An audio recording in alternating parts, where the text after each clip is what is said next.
नमस्कार, मी अनुराधा सनगर. जनवार्तामध्ये आपल्या सर्वांचं स्वागत. पाहूया पुण्यातील काही विशेष घडामोडी.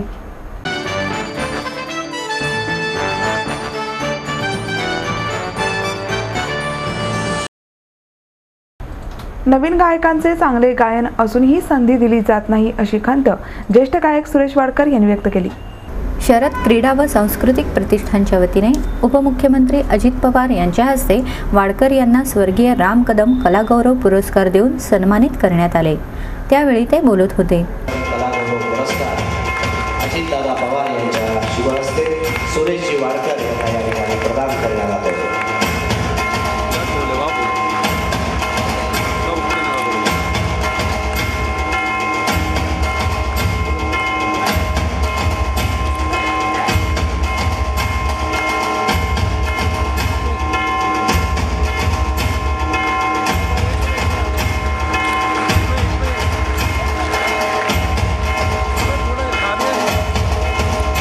ज्येष्ठ साहित्यिक डॉक्टर आनंद यादव अध्यक्षस्थानी होते.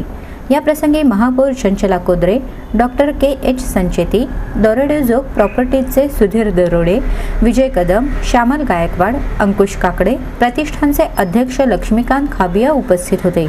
वाडकर म्हणाले, राजकीय नेत्यांपेक्षा संगीत क्षेत्रातील लोक जास्त राजकारण करतात.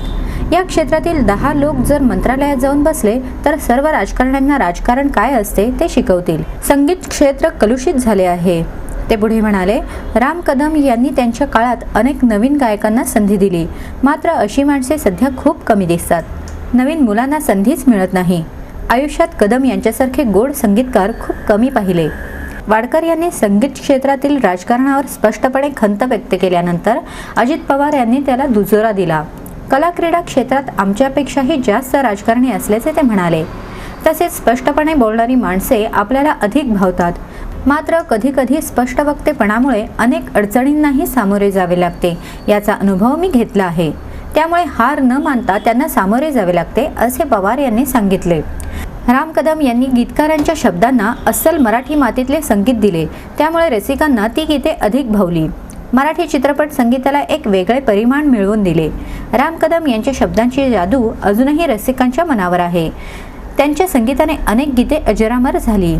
लक्ष्मीकांत खाबिये यांनी प्रास्ताविक केले. राष्ट्रीय फेरीवाला कायदा लोकसभेत मंजूर झाल्याने सुमारे 18,000 फेरीवाल्यांचा कायमस्वरूपी पुनर्वसनाचा मार्ग मोकळा झाला आहे. राष्ट्रीय फेरीवाला कायदा लोकसभेत मंजूर झाला. हा कायदा व्हावा यासाठी जाणीव हॉकर संघटनेने पुढाकार घेतला होता. कायदा मंजूर झाल्याने आता फेरीवाल्यांना स्थैर्य मिळणार असून वाहतुकीचा प्रश्न सोडवण्यासाठी प्रशासनाला धोरणाची अंमलबजावणी करणं सोपं होईल. या निमित्ताने फेरीवाले पथारीवाल्यांनी पेढे वाटून आनंद व्यक्त केला. कायदा अस्तित्वात आल्यामुळे आता कायद्यातील तरतुदींनुसारच सर्वेक्षण करावे यासाठी संघटना पाठपुरावा करणार असल्याचे त्यांनी सांगितले. दरम्यान शहरातील फेरीवाल्यांचे सर्वेक्षण करण्यास गेल्या आठवड्यापासून सुरुवात झाली असून 31 मार्चपर्यंत ते पूर्ण होईल, असे महापालिकेच्या अतिक्रमण विभागाचे प्रभारी प्रमुख माधव जगताप यांनी सांगितले. ते म्हणाले, शहरात लक्ष्मी रस्ता, पुणे विद्यापीठ रस्ता, ससाणे नगर, औंध आदी भागातील 400 फेरीवाल्यांचे सर्वेक्षण झालं आहे. त्यांना लवकरच ओळखपत्र देण्यात येईल. स्टॉल धारक, फेरीवाले, पथारी व्यावसायिकांचे कायमस्वरूपी पुनर्वसन करण्यासाठी महापालिकेने बाणेर, खराडी, वडगाव बुद्रुक, सिंहगड रस्ता, वडगाव शेरी येथे 1878 गाळे बांधले आहेत. तेथे तसेच अम्युनिटी स्पेस, काही भूखंड ताब्यात घेऊन त्यावर फेरीवाल्यांचे कायमस्वरूपी पुनर्वसन करण्याची योजना आहे. त्यासाठी जवाहरलाल नेहरू नागरी पुनर्निर्माण योजनेअंतर्गत निधी उपलब्ध होऊ शकतो. माझं नाव संजय विनायक शंके. मी जाणीव हॉकर संघटनेचा कार्यवाह आहे आणि पुणे महानगरपालिका शहर फेरीवाला समितीचा सदस्य आहे. हा कायदा पूर्णपणे फेरीवाल्यांच्या संरक्षणाचा आणि त्यांच्या साधनांचं रक्षण करणारा कायदा आहे. या कायद्याच्या अंतर्गत फेरीवाल्यांना आवश्यक त्या सुविधा, रस्त्यावर व्यवसाय करण्याची जागा ही सर्व कर्तव्यामध्ये मोडून महापालिका व राज्य शासनांनी करायचा आहे. हा कायदा करण्यासाठी जाणीवनी 13 वर्ष प्रयत्न केले. मॉनिटरिंग कमिटीची एक मागणी केलेली होती. या कायद्यामध्ये प्रत्येक राज्यात आणि जिल्ह्यात एक मॉनिटरिंग कमिटी असणार आहे. ही संघटनेचे प्रतिनिधी त्यात असणार आहेत आणि त्या संघटनेच्या प्रतिनिधींना त्या सर्व गोष्टींमध्ये सामावून घेतलं जाईल आणि संघटनेची बाजू ऐकून घेतली जाईल. जसं की नैसर्गिक मार्केट असणं आवश्यक आहे, नॅचरल मार्केट असणं हे खूप गरजेचं आहे. कारण का रस्त्यावरून येणारा जाणारा गरजू जो कोणी व्यक्ती आहे, गृहिणी आहे, या सर्वांना त्याचा लाभ मिळावा म्हणून ह्या कायद्याची अंमलबजावणी होणं तातडीने गरजेचं आहे. कायद्यातल्या सगळ्या तरतुदी आम्ही यापूर्वीच केलेल्या आहेत. जसं की पेन्शन असेल, विमा असेल, हे आम्ही यापूर्वीच दिलं. फक्त मी फेरीवाल्यांना एक विनंती करू इच्छितो, जर तुम्हाला अधिकार मिळालेले आहेत तर तुम्ही कर्तव्य म्हणून सुद्धा आपला व्यवसाय सांभाळावा. लोकांना त्रास होणार नाही, लोकांची तक्रार येणार नाही, प्रशासनाला खूप काम करावं लागणार नाही, एवढी काळजी घ्या. आणि त्याचबरोबर जे पुणे महानगरपालिकेचे उपसमिती सदस्य आहेत ते लवकरच प्रभाग फेरीवाला समिती सदस्य होतील, त्याला प्रयत्न केले जातील. आणि ह्या प्रयत्नाला यश आल्यानंतर जे प्रभाग फेरीवाला समितीचे अधिकार आहेत त्या अधिकाराखाली संपूर्ण शहरामध्ये फेरीवाल्यांचं नियोजन, फेरीवाल्यांना देण्यात येणाऱ्या योजना, सुविधा हे देण्याचं काम प्रभाग समिती करेल आणि शहरातील प्रत्येक फेरीवाल्याचं विकासात्मक काम लवकरात लवकर सुरू होईल.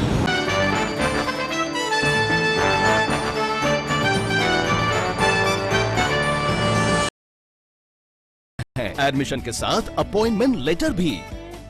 बी civil, computers, electronics, electronic and telecommunications, IT and mechanical.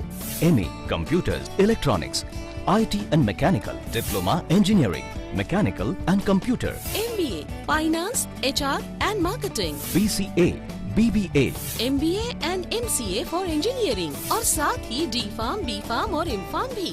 Siddhant International School CBSE from nursery to 5th standard, Siddhant College, transport एवं हॉस्टल फैसिलिटी, 22 एकड़ का विशाल कैंपस, AICT दिल्ली और पुणे यूनिवर्सिटी द्वारा मान्यता प्राप्त.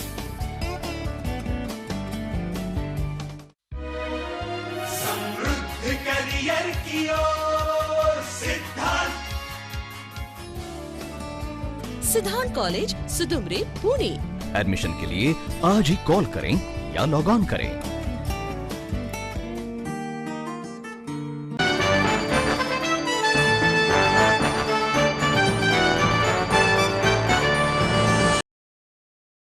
मंत्रिमंडळाच्या बैठकीत मानधनवाढीचा निर्णय न घेतल्याने अंगणवाडी कर्मचारी सभेच्या वतीने निषेध मोर्चा काढण्यात आला. अंगणवाडी कर्मचाऱ्यांना निवृत्तीनंतरचे लाभ देण्याचा निर्णय झाला. मात्र मानधनवाढीची प्रमुख मागणी 15 दिवसात पूर्ण करू असं आश्वासन मुख्यमंत्री पृथ्वीराज चव्हाण तसेच महिला आणि बालविकास मंत्री वर्षा गायकवाड यांनी दिले होते. मंत्रिमंडळाच्या 2 बैठका झाल्या परंतु त्यात मानधनवाढीचा निर्णय घेण्यात आला नाही. या निषेधार्थ अंगणवाडी कर्मचाऱ्यांनी निषेध मोर्चा काढला. यावेळी अंगणवाडी कर्मचाऱ्यांनी शासनाने केलेल्या वचनभंगाबद्दल मुख्यमंत्री, उपमुख्यमंत्री, महिला बालविकास मंत्री यांचा तीव्र धिक्कार केला. मोर्चाचे नेतृत्व सभेचे राज्य उपाध्यक्ष नितीन पवार यांनी केले. जिल्हाधिकारी कचेरीपासून हजारो अंगणवाडी सेविकांचा मोर्चा मार्गस्थ झाला.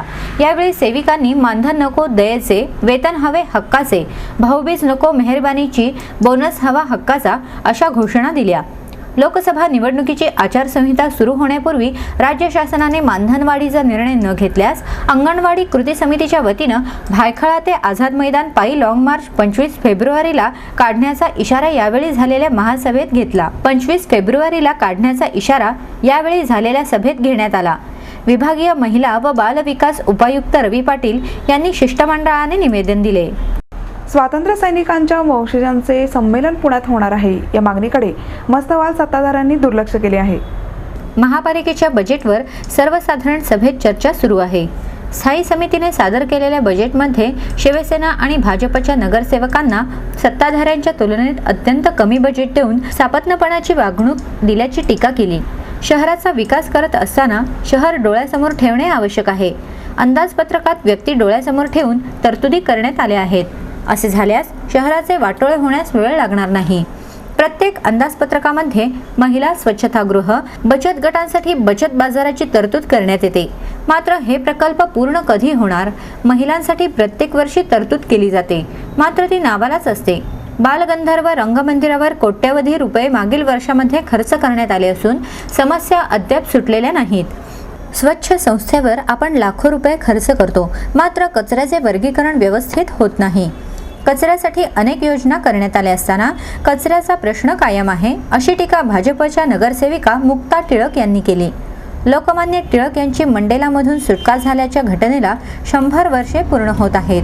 त्यानिमित्ताने स्वातंत्र्य लढ्यामध्ये सहभागी झालेल्या स्वातंत्र्य सैनिकांच्या वंशजांचे संमेलन पुण्यात होणार आहे. त्याचे सहप्रायोजकत्व पालिकेने घ्यावे यासाठी पालिकेच्या बजेटमध्ये तरतूद करण्यात आली नाही. त्याचा निषेध करून मुक्ता टिळक यांनी सभात्याग केला.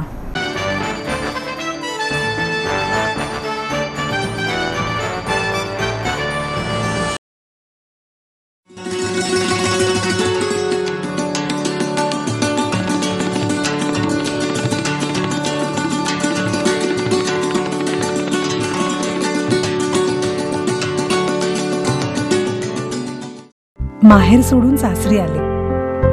इथेही प्रेमाची मायेची माणसं होती, पण माझं भविष्य सुरक्षित आहे याचा आनंद आत्मविश्वास वाढवणारा होता.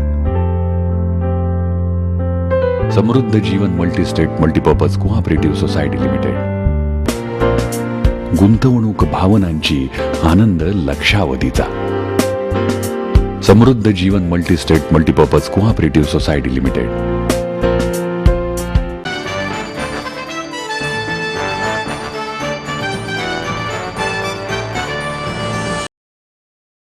कर्नाटकातील राजकारणी अजून भाषावादातच अडकलेले आहेत अशी खंत कन्नड कथालेखिका वैदेही यांनी व्यक्त केली. मिळून साऱ्याजणी साहित्यप्रेमी भगिनी मंडळ आणि महाराष्ट्र साहित्य परिषद कॉफी क्लब यांच्या संयुक्त विद्यमाने लेखिका वैदेही यांच्या मुलाखतीचे आयोजन केले होते. त्यांची अनेक पुस्तके मराठी भाषेत अनुवादित केली आहेत. मसापाच्या कार्याध्यक्षा डॉक्टर माधवी वैद्य, मिळून साऱ्याजणीच्या संपादक विद्या बाळ, साहित्यप्रेमी भगिनी मंडळाच्या ज्योत्स्ना आफळे आदी उपस्थित होत्या. लेखिका उमा कुलकर्णी यांनी वैदेही यांची मुलाखत घेतली. वैदेही म्हणाल्या, कर्नाटकाच्या तुलनेत महाराष्ट्रातील महिला लेखिकांना लिखाणाचे स्वातंत्र्य आहे. पुरुषांना समाजात महिलांपेक्षा उच्च दर्जा दिला जात असला तरी क्षमतेने महिला पुरुषांपेक्षा अधिक आहेत. आज प्रत्येक भारतीयाला मातृभाषेपेक्षा इंग्रजी भाषेचे अधिक महत्त्व वाटते. मात्र मातृभाषा आपण विसरू शकत नाही. लहानपणी मी विधवा महिलांच्या डोळ्यातील अश्रू, त्यांच्या चेहऱ्यावरील प्रत्येक सुरकुती जवळून अनुभवली आहे. त्यांच्या यातना माझ्या लिखाणातून व्यक्त झाल्या. त्या महिलांमधील आणि माझ्यातील तो संवादच आहे. माझ्यात अनेक माणसं आहेत, त्यामुळेच मी वेगवेगळ्या प्रकारचे लिखाण करू शकले. बालसाहित्य लिहिताना बालपण पुन्हा अनुभवले. महिला आणि बालकांचे जवळचे नाते असते, त्यामुळे महिलांनी बालसाहित्य लिहिले पाहिजे. दरम्यान एका फिल्म ॲप्रिसिएशन कोर्सने माझ्या जीवनातील प्रत्येक लहान गोष्ट वेगळ्या प्रकारे लिहिण्याची कला शिकवून गेला, असंही त्या म्हणाल्या. भारतीय जनता पार्टीच्या वतीने मंथन या कार्यक्रमाचे आयोजन दिनांक 22 फेब्रुवारी रोजी करण्यात आले आहे. भाजपच्या उषा वाजपेयी आणि विक्रम शर्मा यांनी पत्रकार परिषदेत ही माहिती दिली. मौलाना अबुल कलाम आझाद मेमोरियल हॉल येथे सायंकाळी 4 ते 7 या वेळेत विविध वक्त्यांची व्याख्याने आयोजित करण्यात आली आहेत. यावेळी माजी खासदार प्रदीप रावत यांचे मोदी यांचा शिक्षणविषयक अर्थधोरणे, आरोग्य, स्त्रियांचे सबलीकरण यावर व्याख्यान होणार आहे. संतोष दत्त यांचे प्रशासन, निवृत्त ब्रिगेडियर हेमंत महाजन यांचे संरक्षण आणि अंतर्गत सुरक्षा या विषयावर, तर बांधकाम व्यावसायिक ललित कुमार जैन यांचे ग्रामीणीकरण विषयावर व्याख्याने आयोजित करण्यात आली आहेत. यात देशाच्या कल्याणासाठी मोदी यांची दूरदृष्टी, ध्येय यावर प्रकाश टाकण्यात येणार आहे.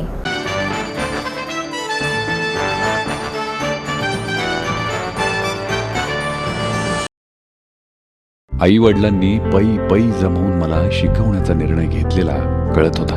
माझ्या उच्च शिक्षणासाठी त्यांनी मला कायमचा आधार मिळवून दिला होता. त्यांनी स्वतःसाठी कधीच काही केलं नाही, पण माझ्यासाठी Samruddha Jeevan multistate multipurpose cooperative society limited. गुंतवणूक भावनांची, आनंद लक्षावधीचा. Samruddha Jeevan multistate multipurpose cooperative society limited.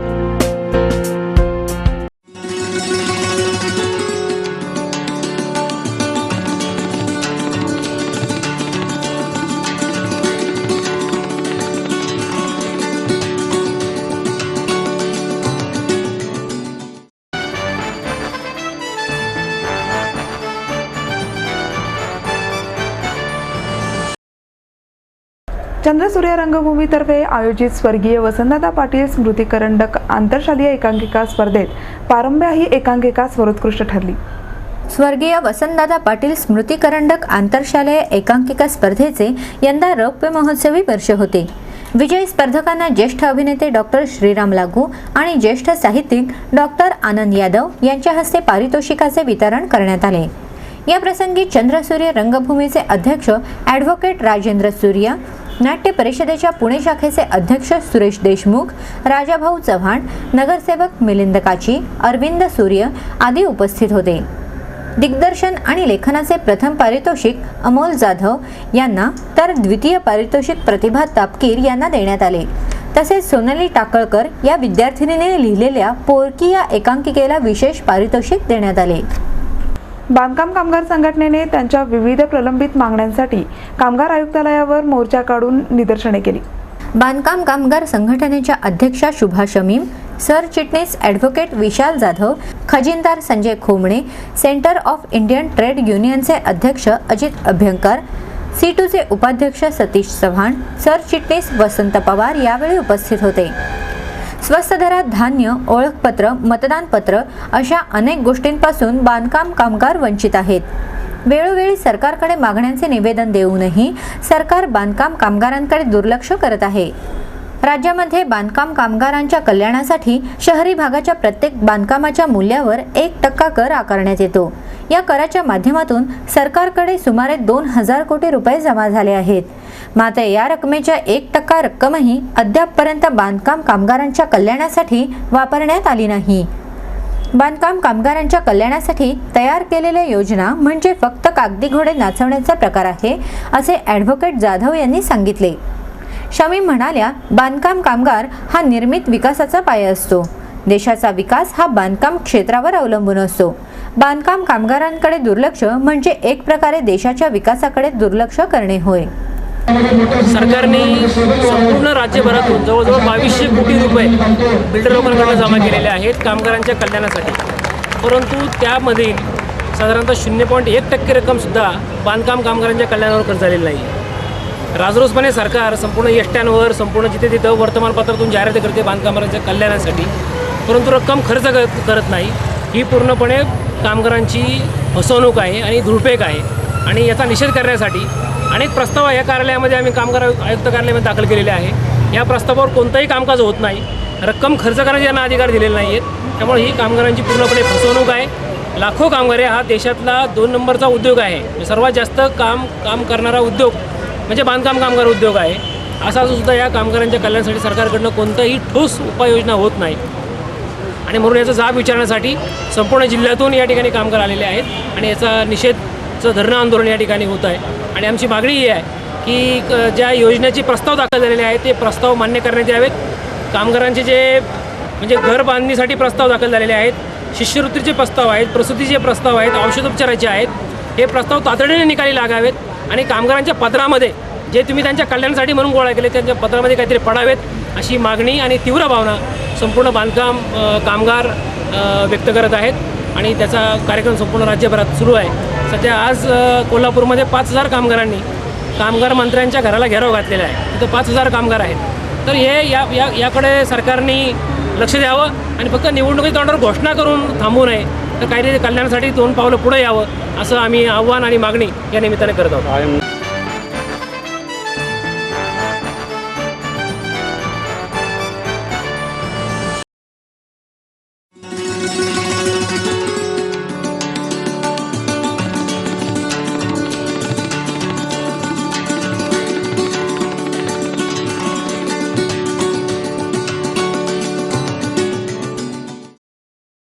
आपलं स्वप्न, आपलं मन, आपलं स्वतःचं घर हेच खरं धन. समृद्ध जीवन पार्क सादर करत आहे 140 फ्लॅट्सची एक प्रशस्त गृह योजना.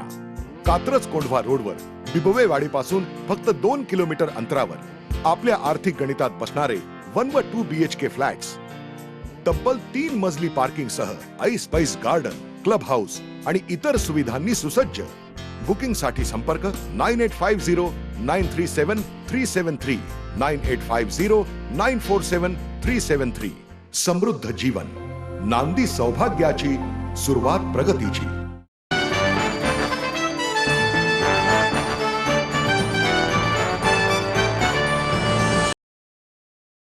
आणि याबरोबरच आजचे बातमीपत्र संपले. उद्या पुन्हा भेटूया याच वेळी. नमस्कार.